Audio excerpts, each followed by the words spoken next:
Obesiti merupakan pengumpulan lemak berlebihan yang menimbun dalam badan seseorang.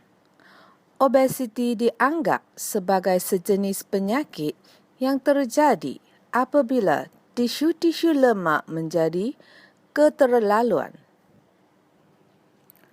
Obesiti tidak mengira bangsa, jantina maupun umur seseorang. Antara karakteristik masalah obesiti pada seseorang adalah berat badan sekurang-kurangnya 2 kali lebih berat berbanding ukuran ideal.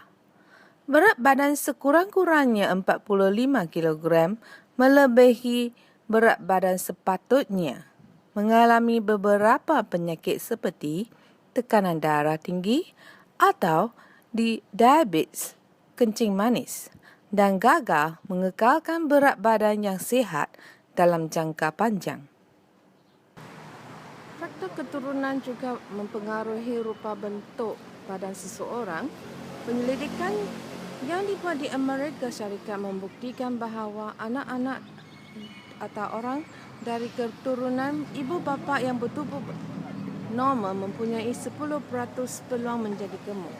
Peluang itu akan bertambah menjadi 40 hingga 50% jika salah seorang daripada ibu bapa mengalami masalah berat badan, dan akan meningkat menjadi 70 hingga 80% jika kedua-duanya menghidapi obesiti. Kerja yang dilakukan hari-hari akan mempengaruhi gaya hidup seseorang. Kurang melakukan aktiviti fizikal akan menyebabkan proses pembekalan kalori terganggu. Umumnya kandungan kalori yang berlebihan yang tidak diimbangkan dengan aktiviti fizikal akan menyebabkan tubuh menjadi berisi dan gemuk. Jika anda selalu tidur dan kurang bersenam, ia akan mempengaruhi keadaan fizikal tubuh badan anda. Dalam perbakalan terkandung semua jenis penggelasan makanan, misalnya vitamin, protein, lemak dan sebagainya. Makanan berkhasiat seperti buah-buahan, sayur-sayuran, penusu dan biji-biji biasanya dapat membantu pertumbuhan seperti kesihatan badan. Elakkan makanan yang tinggi kandungan kalori seperti makanan yang banyak lemak dan gula-gula. Banyakkan makanan sayur-sayuran dan buah-buahan. Kurangkan menggoreng makanan dan banyakkan makanan yang direbus dan dibakar.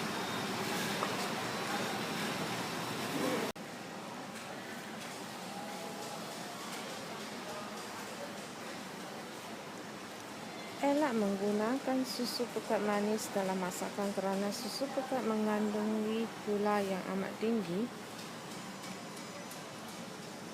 Minuman bersoda mestilah dikurangkan kerana kanak-kanak yang mengambil minuman ini berisiko tinggi mengalami kegemukan.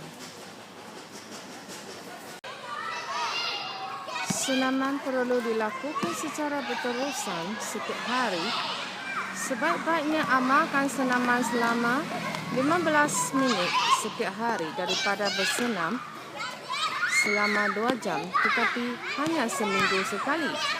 Senaman ini merangkumi berjogging, berbasikal, bermain bola dan sebagainya. Bersenaman juga dapat menguatkan tulang dan meningkatkan imbangan. Hal demikian dapat membantu mencegah atau memperlahankan proses kerubutan tulang. Dalam pemakanan terkandung semua jenis penggelasan makanan, misalnya vitamin, protein, lemak dan sebagainya. Makanan berkhasiat seperti buah-buahan, sayur-sayuran, penusu dan biji-biji sebenarnya dapat membantu pertumbuhan serta kesihatan tubuh badan. Elakkan makanan yang tinggi kandungan kalori seperti makanan yang banyak lemak dan gula. Banyakkan makanan sayur-sayur dan buah-buahan. Kurangkan menggoreng makanan dan banyak makanan yang direbus dan dibakar.